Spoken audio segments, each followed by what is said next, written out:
Hello everyone, and welcome back to my channel. If you're new here, I'm Marilyn, and this is my August wrap-up. I read so many wonderful books this month. As some of you know, this was my first time doing a book tag as well as a readathon on my own. And the readathon is called the Maya Angelou Phenomenal Woman Readathon, and it was inspired by my love of Maya Angelou, her work, her life, and her poetry. So in this August wrap-up, I'm just going to talk about the phenomenal women that I read, because I read more than Maya Angelou. I read Women in Translation, a book that I'm going to talk about, and I'll just go over a little bit some of the other books that I read this month. But first, I wanted to thank everyone who participated and helped me in this endeavor of mine to celebrate 4 years on BookTube and my 74th birthday. So without further ado, I'm going to talk about one of her books that I read in this huge collected autobiographies of Maya Angelou. Now, I read Gathered Together in My Name earlier in the month, and I read it through this library book. But the book that I'm going to talk about is her third autobiography, Singing and Swinging and Getting Merry Like Christmas. And I loved it. I learned so much through these two books. I didn't read I Know Why the Caged Bird Sings or reread it this month, but I plan to do that because I can't stop reading Maya Angelou. She is so inspiring, and I learned so much about music, about African American history, about life in the 40s, in the South, in San Francisco, and everywhere she went. So, what is it about? So this is the third volume in her 7-volume series. Set between 49 and 55, the book spans Angelou's early 20s. In this volume, Angelou describes her struggles to support her young son from meaningful relationships and forge a successful career in the entertainment world. But it's so much more than that. It has to do, there's so much about music in this book. In fact, if you look at the first line of the book, you will know what I'm talking about. Music was my refuge. I could crawl into the spaces between the notes and curl my back to loneliness. If that's not a perfect beginning of a book that I could relate to, I don't know what is. So I'm not going to tell you too much more about the book, but I am going to read some quotes from the book that show you and illustrated to me why I couldn't appreciate Maya Angelou's poetry as much as I did after I read her books. So, here's one quote. I made no attempt to wipe away the tears. I could not claim a forefather who came to America on the Mayflower, nor did any ancestor of mine amass riches to leave me free from toil. My great-grandparents were illiterate when their fellow men were signing the Declaration of Independence, and the first families of my people were brought separately and sold apart, nameless and without traces. Yet there was this, deep river, my home is over Jordan. Love that. It's so beautiful. Here's some other quotes. It wasn't wise to reveal one's real feelings to strangers, and nothing on earth was stranger to me than a friendly white woman. Now you have to understand this, a lot of this book was really early 50s, and to expand upon what this book is about, she does get married in this book, and she has this imagination that she's going to live like the early 50s, housewife. And there was a book that, a line in this book that just, it really made me crack up, laugh out loud. So it says, I had a son, a father for them, a husband, and a pretty home for me to live in. I cooked well-balanced meals and molded fabulous Jell-O desserts. My floors were dangerous with daily applications of wax, and our furniture slick with polish. So when I read the part, our floors were dangerous, I just started laughing. I suggest you read all of the autobiographies and poetry of Maya Angelou. So I stopped at the part where she begins to get famous, get known for her dancing, her singing, and she mentions that she wrote poetry. So I guess that's all I should talk about this book, except please read it. Please read all of her books because they're well worth it. So, okay, so Maya Angelou is wonderful, and this readathon that I did, like I said, taught me so many things and made me so many new friends. But there was also another phenomenal woman that I read, and I read more of her books than I read of Maya Angelou's. And that is an author you might not be familiar with. I talked about her first big book, Nilda. Her name is Nicholasa Mohr, and she was a Nuyorican, maybe one of the most famous Nuyoricans that we have. And I read Nilda, and if you forgot what the cover looks like, I'll put a cover over here. And this was her most famous book. I would say it's more middle grade, young adult, but any age will inspire you to read this book.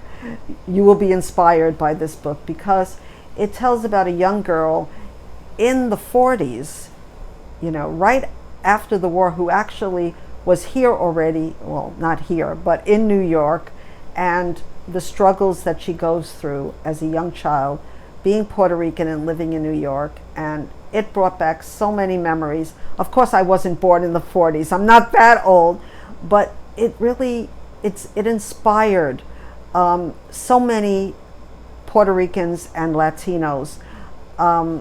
Manuel Lin Miranda, who is a famous playwright, he wrote the play for In the Heights, and I'll have the other play written over here. It just escapes my mind, and it's the most famous. But I remember In the Heights because it was the first of his plays that I actually saw. But he said that Nicholasa Mohr inspired him, and Nilda inspired him, and other Nuyorican. So what did I read by her this time? Well, first of all, I read In Nueva York. And if you look at this cover, it'll tell you everything you want to know about being Puerto Rican. Nicholasa Mohr was an artist as well as a writer. In fact, she was an artist first. And some of her books were illustrated by her. In this one, it doesn't really say who illustrated this book, and I don't know if it was her. One of her other books, she had another illustrator. But what I wanted to show you about this book, and it is more of a middle grade young adult book, is something very special about Puerto Rico and Puerto Ricans, that we come in all colors. And I loved this cover so much because of that. Every person is distinct and totally Puerto Rican, and as are her books. And as much as I like this book of connected stories, and it says it's a gripping, passionate, intensely personal book. And most of her books, she said herself in her memoir, were autobiographical. So I'm not putting words in her mouth. So set on New York's Lower East Side in Nueva York, offers us a penetrating look into the ongoing drama of individual lives, but ultimately worth the struggle. So we start with old Mary, whose son has come from Puerto Rico to find her.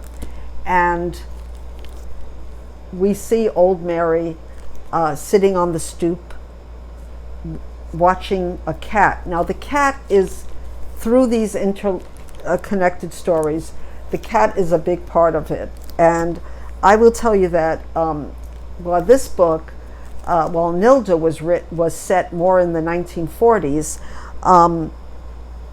this book feels like more my time, and I was able to connect with a lot of the lives and the stories that connect through this book.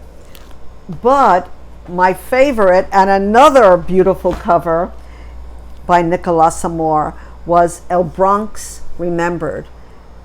And it was written in the 70s and shows the graffiti. I don't know if you can see this, but there's a cross, and a religion is a big part of her books too. She was Catholic, and she talks about also the Pentecostal religion, which my grandmother was part of, left the Catholic Church, as many Puerto Ricans did, and went to the Pentecostal church, where there was music and more liveliness, more suited to, I guess, the Puerto Rican psyche. I'm not sure. But Nicholasa Mohr was not a fan of those kind of churches, and it's through her books you'll see that she didn't approve of it. But I know I went to one of those storefront churches with my grandmother when I was only 7 years old. So I really connected with this book. Also, when I first got married at 16, yes, that was a thing at that time, in the 60s, I lived for a short period of time, maybe a year, I lived in an apartment building with all other young Puerto Rican couples. And I so much connected with even the names.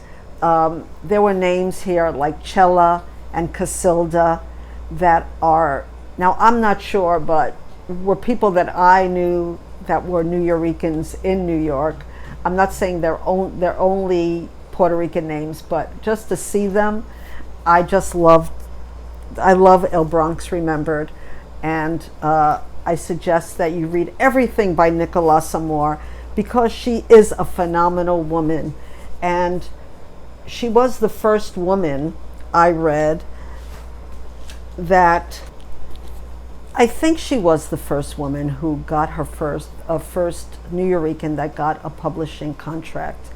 But if I'm wrong, I'll have it in a little tag here. I know she was the first Puerto Rican woman or New Yorican woman to have a bestseller, but I'm not sure what the details are, so I'm going to have that either down in the description box or as a tag. I also read another book by a phenomenal woman author. I can't say that I have to read more than one book by a phenomenal woman to say that she's a phenomenal woman author, but she's certainly very popular on booktube, and her name is Eva Baltasar, and Boulder was translated by Julia Sanches, who translates a lot of different languages. This was translated from the Spanish, but she also translates Catalan, which is a part of Spain that used to be, when I lived in Spain, it was not allowed to be spoken. But now there's a part, Catalunya, which Barcelona is a part of. They have their own language, and Julia Sanches actually does that, translates in Catalan, which I think is really wonderful. So this is a 2020 book. Now, I know that a lot of people love this book, and I feel, for me, I could say that I appreciated this book more than I enjoyed it. I say that about some books. Let me read you just one of her quotes, because she's definitely a poet. She says, "Language is and always will be an occupied territory. I have the feeling I was shackled to it the moment I was born. Only language can help you belong somewhere and make sure you don't lose your way." When I went to college, my major was intercultural communication. So I really can understand that that is very true. In a culture, it's language that holds you together. And as I live in Hawaii for so many years, I realize that as well. We have many people here in Hawaii from different cultures who come from different countries originally, and they all melded together into Hawaii and developed a language.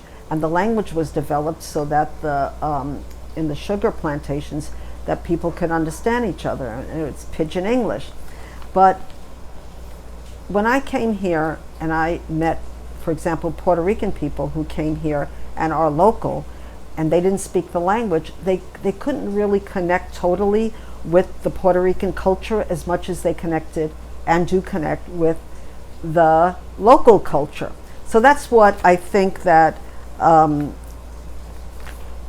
this book is trying to say in that sentence. So what is this book about? It's a gay novel. Now Boulder, which is very interesting, I had this conversation with Brian from Bookish, Texan, and I told him that in Spanish, Boulder is Roca, and it sounds more like a name than calling somebody like, hey Boulder, hey Boulder. But when you say, hey Roca, so basically a cook on a merchant ship comes to know and love Samsa, a woman who gives her the nickname Boulder, or in Spanish, Roca. When Samsa gets a job in Reykjavik and the couple decides to move in together, Samsa declares that she wants to have a child now that they are settled. She's already 40 and can't bear to let the opportunity pass her by. Now, as Brian said, and I agree with, this is written in first person by Roca or Boulder, and she's quite, we get a sense of who she is. She is a very independent woman. She does not want children. She is in love with Samsa, and she ends up going to Reykjavik, more or less against her better judgment. So we get the protagonist perspective, and who may or may not be a reliable character, narrator, but she is authentic. Now this book is very poetic. In some ways I thought it would work better as a poem than as a book. But that's me, and it could be the translation. I'm almost tempted to try to read it in Spanish, though my Spanish isn't that fluent. I think I might I might get more out of it if I try to read it in Spanish. But so what I said when I wrote my notes was that what I liked about the book was how strong the main character Boulder was drawn. It was wonderful, and the setting, everything was beautiful and poetic, but that the minor characters weren't well drawn, and I couldn't get a sense of them. I almost thought that maybe it was a little bit satirical, the novel. I might be wrong in that. I gave the book 3.5 stars, but I'm going to read her other books. One which I think is called Permafrost, which was her first book, and the book after this is called Mammoth. So I'm just saying, I know she's a phenomenal writer. I don't know if she's a phenomenal, I know she's a phenomenal woman, but I don't know if she's a phenomenal writer for me. So I also said that the chapters ended a little choppy and that maybe the ending could have been better. But who am I to critique a book that's written in another language about people and cultures that I'm not familiar with? But I have to say that I am going to read more of Eva Baltasar's books.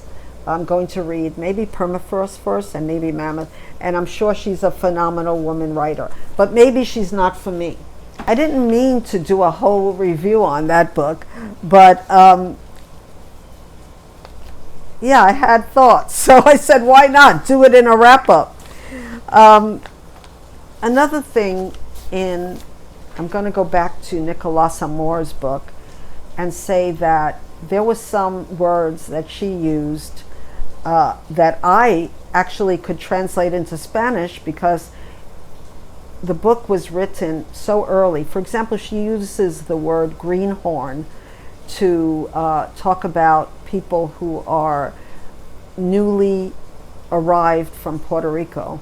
And I was saying, that's really a word that my grandmother would use for somebody arriving in the 1900s. But then I thought, oh, I know what they're talking about. We would say Hibara, which sort of meant country person.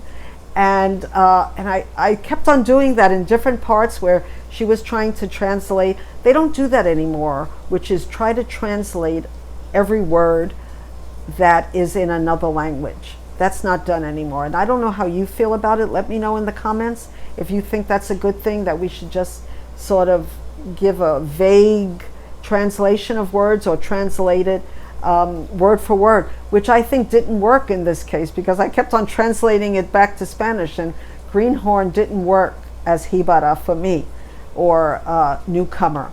But anyway, let me know what you think about in the comments, because that was another thing I really enjoyed about the book, that maybe if you weren't a Nuyorican like I am, you won't understand or enjoy as much as I did.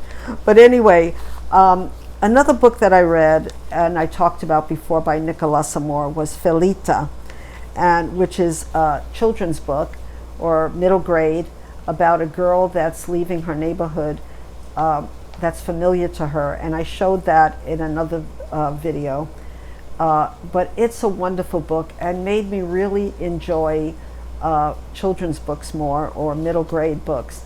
And what happens is they move to a better neighborhood and find out that they're not really wanted, that there's prejudice against Puerto Ricans at that time in New York. I'll just talk about another two books that I read that are not by phenomenal women.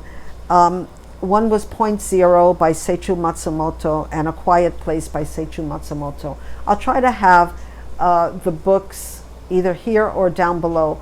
I have to say that they weren't my favorite of Seicho Matsumoto, though I think that it might be the translation, but I'm not giving up on him yet.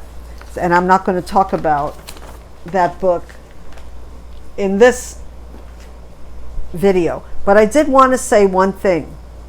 As part of my readathon, I had 4 phenomenally regarded women who wrote books, and I asked people to choose one. One I don't have, I gave it away. It's Bluebird by Attica Locke. The other one is Seabiscuit, and I thought this would win, by Laura Hildebrand. The other one is Alice Hoffman's Seventh Heaven, and the last one is Lila or Lila by Marilynne Robinson. Now, I haven't read any of these books yet, but the winner is, and I was surprised, Seventh Heaven by Alice Hoffman. And I think I told you about that I got this at a library book sale by Radford High School. And when I opened it up, I was very, very surprised well, they had a lot of good reviews, good blurbs. But the big surprise was it might be signed by the author. And I don't know why it wouldn't be, because they have her name in another place in the book. So it's not like it was like cursive.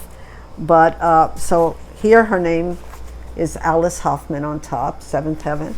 And here is where she signed the book. So I really lucked out. So I think I'm going to read this book next. Maybe next month. I don't know. But definitely this is a special book. And it won. You chose it for me. So I want to again thank everyone who's participated and helped me also. Like Pat from Book Chat with Pat, who helped me get the word out that I was doing this readathon, and others, Jack from Spread Book Joy, Angelia from Read and Reread, and so many others. So if I haven't mentioned you, I'm sorry, but you know who you are. And I don't know if I'll do another readathon, but I do know that I learned so much. I learned about myself. What do I like? What do I think is a phenomenal book? And what I realized is that I have to relate to the characters in the book, at least somewhat, or to the story. Or I can't really say that for me it was a phenomenal book. I can say at a distance that's a phenomenal book, but it has to touch me personally for me to call a book phenomenal or a phenomenal author for me. And I learned that about myself, as well as so many things. One thing I did with the new book, and I know I'm jumping back and forth, so forgive me, is to say that in Maya Angelou's book that I read, Singing and Swinging and Making Merry Like Christmas, she has so many references to blues singers, to calypso music, to jazz, and I stopped, went to YouTube or wherever I was, and I played all the music that she was playing during the time of her life when she was in her 20s. And I got so much more out of the book. So if you're going to read that book, please, it is so full of music that is so important, was so important to Maya Angelou. And well, I love music too, so, and dancing, which was also important to her. So anyway, thank you again for watching, for staying with this sort of choppy video.